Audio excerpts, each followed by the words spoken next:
सत्संग खतरनाक हो सकता है। हम एक दूसरे में बह रहे हैं, जाने हम न जाने हम। वैज्ञानिक कहते हैं कि जब तुम किसी की तरफ बहुत प्रेम से देखते हो तो तुम्हारे भीतर से एक ऊर्जा उसकी तरफ बहती है। अब इस ऊर्जा को नापने के भी उपाय हैं। तुम्हारी तरफ से एक विशिष्ट ऊष्मा, गर्मी उसकी तरफ प्रवाहित होती है। ठीक वैसे ही जैसे विद्युत के प्रवाह होते हैं, ठीक वैसे ही विद्युत धारा तुम्हारी तरफ से उसकी तरफ बहने लगती है।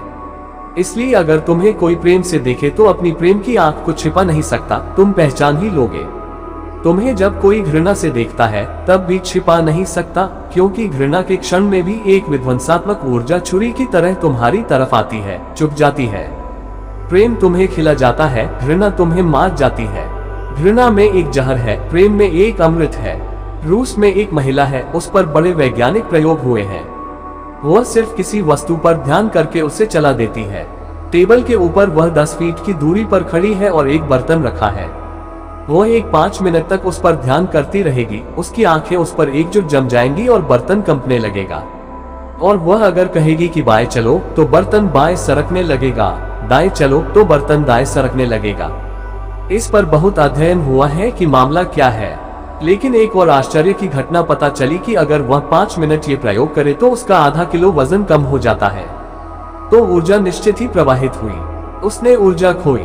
5 मिनट के प्रयोग में उसने काफी जोर से ऊर्जा को फेंका। उसी ऊर्जा के धक्के में बर्तन हटने लगा, सरकने लगा, बंध गया। हम एक दूसरे में बह रहे हैं, जाने हम न जाने हम।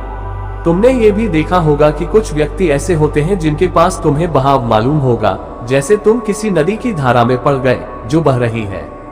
उनके साथ तुम रहोगे तो ताजगी मालूम होगी, उनके साथ तुम रहोगे तो एक प्रवाह है, गति मालूम होगी।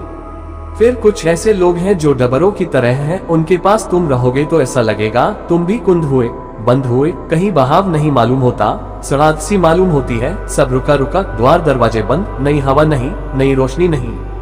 तुमने जाना होगा, देखा होगा। तुम जिनको आमतौर से साधु संत कहते हो वे ऐसे ही डबरे हैं। उनके पास तुम जाकर बैठो थोड़ी देर, ठीक 24 घंटे किसी संत के पास रहना बड़ा मुश्किल है, वह तुम्हारी जान लेने लगेगा। उसके पास तुम हंस न सकोगे जोर से, तुम मजाक न कर सकोगे, तुम गीत न गुनगुना सकोगे। वह खुद भी बंद है, वह तुम्हें भी बंद करेगा। वह खुद अकड़ा बैठा है, वह तुम्हें भी अकड़ाएगा। उसने सब द्वार दरवाजे अपने बंद कर लिए हैं। वह कब्र बन गया है, वह तुमको भी कब्र बना देगा। इसलिए तो लोग साधु संतों के दर्शन करके एकदम भागते हैं। नमस्कार महाराज और भागे, पैर छुए और भागे। ठीक ही करते हैं, किसी आंतरिक अनुभूति के बल ऐसा करते हैं। पूजा कर लेते हैं, सत्संग नहीं करते। सत्संग खतरनाक हो सकता है। जिन व्यक्तियों के पास प्रवाह मालूम होता है, जिनके पास तुम्हारे जीवन में भी स्फुरना होती है, तुम्हारे भीतर भी कुछ कंपने लगता है, डुलने लगता है, गति होने लगती है, उसका केवल इतना ही अर्थ है कि वे लोग तुम्हारे भीतर अपने प्राणों को डालते हैं। वे तुम्हें कुछ देने को तत्पर हैं, कंजूस नहीं है, कृपण नहीं है। और जो तुम्हारे भीतर कुछ डालता है वह तुम्हें भी तत्पर करता है कि तुम भी दो। तुम्हारे भीतर भी प्रतिध्वनि उठती है, संवेदन उठता है। अष्टावक्र महागीता।